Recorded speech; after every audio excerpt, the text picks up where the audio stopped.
The opioid system in your body controls pain, reward, and addictive behaviors. That's why most of the drugs you're thinking about right now do a great job of stopping pain, but they're also highly addictive. There are technically two families of these types of narcotics. Opiates are the natural drugs that are created from the residue of a poppy flower, while opioids are partially or fully synthetic and have the same effects as opiates on the human body. Most people just call all of them opioids now. The early uses of the poppy, which date back thousands of years, came in the form of opium. Like most things in history, we're not sure where it first came from. Some historians say that it was the ancient Sumerians who called it the joy plant, while others claim it may have been Egypt or somewhere in the European Alps. Regardless of its origins, opium quickly spread throughout the world through trading networks and became recreational in many parts of the world, with people eating, drinking, and even smoking forms of opium. Great Britain took over most of the opium market by the 18th century and fought literal wars to make sure that they could make tons of money from distributing opium throughout the world. In 1806, a German chemist was able to isolate a substance from opium that he called morphine, named after the Greek god of dreams. Or maybe it was that Matrix character, I can't remember. During the American Civil War, doctors used morphine to treat pain, but many patients got hooked and their addiction became known as soldier's disease. In 1898, Bayer, a company out of Germany, created a new substance that was marketed as a cough suppressant and a potential non-addictive substitute to morphine.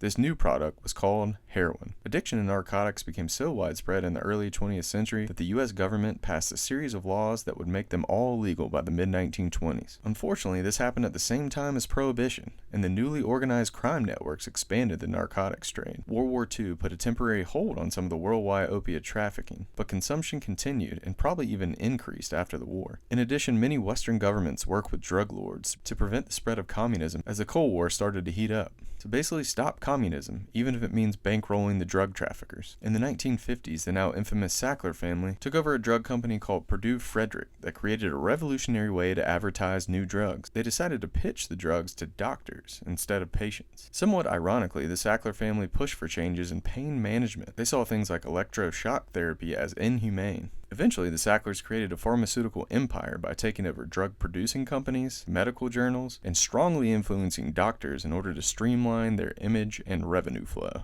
With the groundwork set, the real breakthrough for the Sacklers, now operating as Purdue Pharma, came when they got the FDA to approve Oxycontin in the mid-1990s. Somehow, the FDA employee who approved it eventually started working for the Sacklers at a later date. Imagine that. From day one, Purdue Pharma pushed the pain management narrative and even showed their salespeople a video called I Got My Life Back that featured individuals suffering from pain getting their life back. Regardless of whether the venture started off with good intentions, it certainly got very out of hand. As Oxycontin became more popular, many people started to realize its addictive nature, so the company tried to change the narrative in a few ways. They created a new time-release Oxycontin where the selling point was it was less addictive, even though it wasn't. Even more sinister was the creation of the new medical term called Pseudoaddiction, which basically said if the patient appears to be addicted, then all you need to do is up the dose. States like Florida legalized what would be nicknamed pill mills, where people could essentially get whatever pills they wanted. Demand got so high that other companies like Johnson & Johnson industrialized poppy production in Australia. They started to genetically modify poppy plants, and even entice farmers with luxury cars and vacations. When the US and other countries started cracking down on Oxycontin, many addicts turned to heroin, or the relatively new and very deadly synthetic heroin known as fentanyl. In 2017, the U.S. Department of Health and Human Resources declared the opioid epidemic a national health emergency, and the numbers have only gotten worse since then.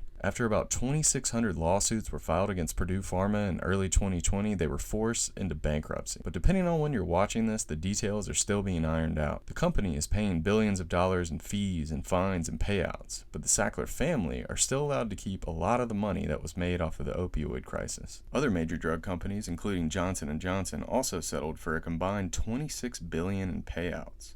In the case of Purdue Pharma, many people think this will be a recipe for future wrongdoing. What if you can just separate your individual fortune from the company and basically get away with whatever you want? Essentially, if you get caught with a car full of drugs, all you have to do is pay the speeding ticket to go free. What do you think should happen with the Sacklers and other drug companies that continue to put profit over people? Are fines enough, or should they be behind bars?